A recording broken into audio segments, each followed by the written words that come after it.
Lepo pozdravljeni in dobrodošli v mojem knjižnem kotičku. Tokrat vas vabim, da prisluhnete prisrčni pravljici o deklici Sofiji in njenem očku. Sofijin očka je prav poseben, mogočen in velik, da ga prav vsi opazijo. A ravno zaradi tega se ga Sofijini sošolci bojijo in se nikoli ne upajo igrati pri njej doma. A zunanja podoba še zdaleč ni vse. Prava lepota se skriva v srcu. Predlagam, da se udobno namestimo in prisluhnemo pravljici z naslovom Očka velikan.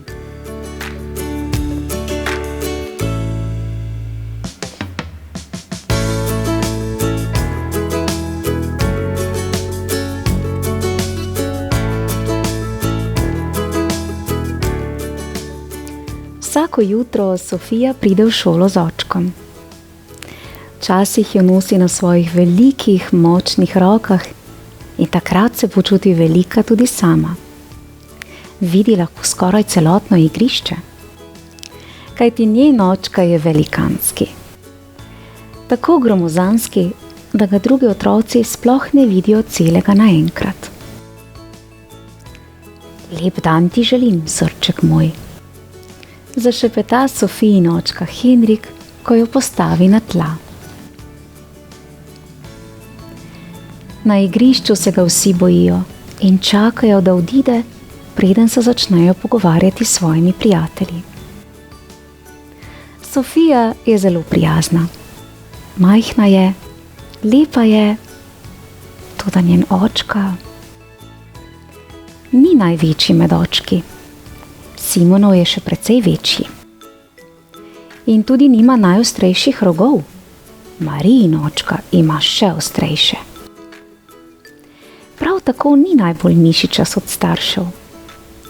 Cvetkina mama ima večje mišice. Pa vendar, Sofijin očka je tisti, ki se ga vsi bojijo.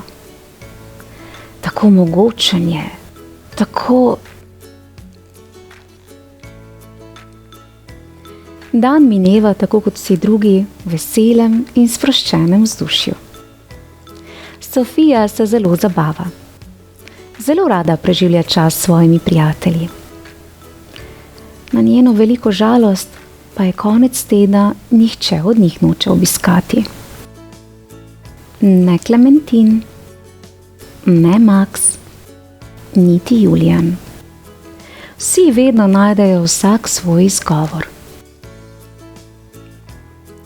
Toda Sofija ne obupa. Kdo bi želel priti k meni domov? Vpraša navdušeno. Njeni prijatelji zamrznejo.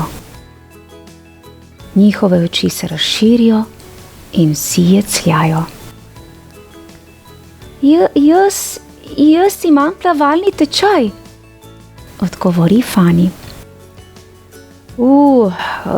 Z očetom grem na pohod, pravi Timotej.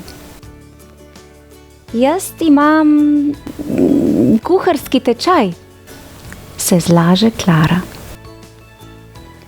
Jaz, se Cecilija skuša domisliti izgovora, pa nič. Prav nič pametnega ji ne pade na misel. Torej boš prišla? Kako sem vesela! Hvala, Cecilija! Komaj čakam soboto, zelo se bova zabavali, sklikne Sofija. Cecilija ne ve, kaj naj reče. Ne najde prav nobenega izgovora, s katerim ne bi prizadela Sofijinih čustev. Toda res noče iti v hišo gospoda Henrika. Je kot velikan iz legende. Sobota pride prehitro. Cecilija in njena mama se kljub vsem pomislekom odpravita k Sofiji domov. No, zakaj pa ne potrkaš, ljubica? Cecilija nima časa za odgovor, saj njena mama že trka na vrata namesto nje. Takoj zaslišita korake. Mala vidra čuti, kako se tresajo tla pod njenimi nogami in kako ji razbija srce. Ja, se zasliši globok glas. Sofijina očka počasi odpre vrata.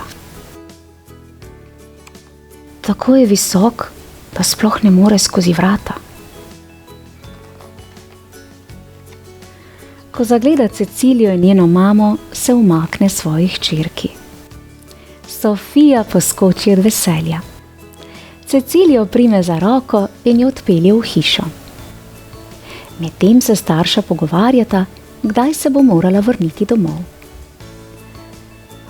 Ne prepozno, upa Cecilija. Po večerji, seveda, in hvala za povabilo, odgovori vidrina mama, preden se obrne in odide domov. Cecilijo popade panika. Kaj, če je ona večerja? Sofija vsa sijoča popelje Cecilijo na ogled hiše in niti za sekundo ne pomisli, da je njeno prijateljico na smrt strah. V svoji spalnici ji predlaga različne igre. Kljub vsemu mala vidra ne reče niti besede. A bi morda skodelico čaja? Vpraša začudena Sofija. Toda Cecilija je ne posluša. Predstavlja si prijateljičinega očka, kako prihaja po stopnicah, da bi se sporil z njima iz neznanega vzroka. Tvoj očka, mrmra. A bi rada, da se tudi moj očka igra čajanko z nama? Dobra zamisel, grem pon. Ne, ne, ne. Cecilija ni mislila tega. Prepozno. V manj kot 2 sekundah ogromen bik sedi na majhnem stolu za okroglo mizo, polno plastičnih skodelic in tortic. Cecilija si ne upa premakniti niti brčice.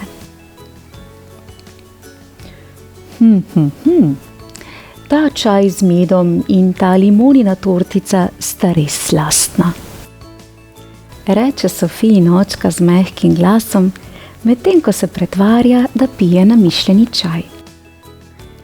Hvala, pripravljen je po maminem receptu, pojasni Sofija. Čudovita kuharica. In mimogrede, ne bi se branil še enega koščka. Cecilija je presenečena.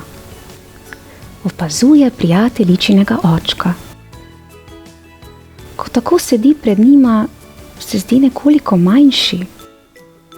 In ko se smeji, se ne zdi prav nič strašen. Tudi jaz bi rada malo čaja, zamomlja mala vidra. Od tega trenutka naprej je vse drugače. Henrik preživi dan z malima deklicama. Po čajanki se oblečejo kot princeske, nato kot kavboji in celo kot pirati. Pojejo in plešejo ob ritmih zvoka kitare. Igrajo nogomet in preskakujejo vrv. Naj se zdi še tako neverjetno, bik je v tem zelo dober. Henrik prijateljici pusti sami in se izmuzne, da bi šel kuhat. Tvoj očka je tako zabaven, izjavi Cecilija. Ja, on je najboljši očka na svetu, se strinja Sofija.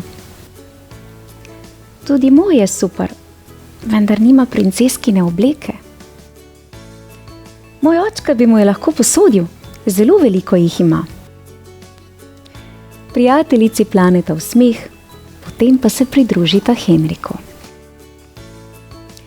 Medtem ko Sofija išče solato v hladilniku, Henrik izkoristi trenutek in nekaj zašepeta Ceciliji na uho. Hvala, da si prišla. S tem si Sofijo zelo osrečila. Tudi vam hvala, odgovori Cecilija.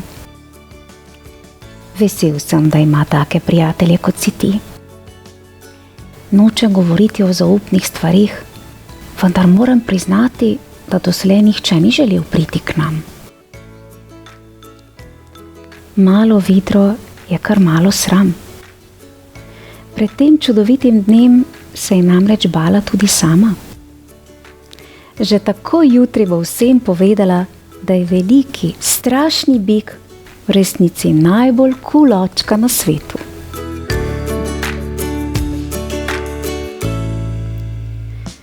Kako ganljiva zgodba. Ni prav, da ljudi sodimo po videzu, temveč po njihovih dejanjih in dobrem srcu. In včasih so največji in najmočnejši prav tisti, ki znajo pokazati največ nežnosti in topline. V mojem knjižnem kotičku pa lahko prisluhnete še eni odlični šolsko obarvani pravljici z naslovom Pa kaj? Prijazno vabljeni k poslušanju. Lepo se imejte in naj vas zgodba o očku velikanu spomni, da so resnični velikani tisti, ki nosijo veliko srce. Pošiljam vam pravljičen pozdravček v družbi očka velikana ter njegove hčerke Sofije. Čau, čau! Pa res čudovita pravljica.